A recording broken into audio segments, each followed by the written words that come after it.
Natalo nga daw ni Sian Lim ang Kim Pao Love Team dahil sa naging rating nito sa katatapos lamang na teleserye nila ni Jenilyn Mercado.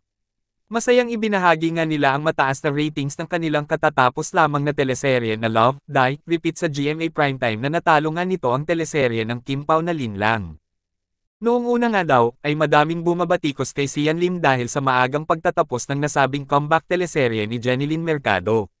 Dahil nga daw, ang naipartner di umano sa kanya ay si Sian Lim. Kung kaya't marahil, ay nataob ito ng katapat na teleserye ng ex-girlfriend na si Kim Chu. Ngunit, madami naman ang umalma ng mga fans and supporters ni na Kim Chu at Paolo Avellino. Dahil ang Linlang nga ay napapanood sa iba't ibang platforms kung kaya't hindi nga daw maaaring pagbasehan lamang ang iisang platform para masabing mas tinatangkilik at mas mataas ang ratings nito.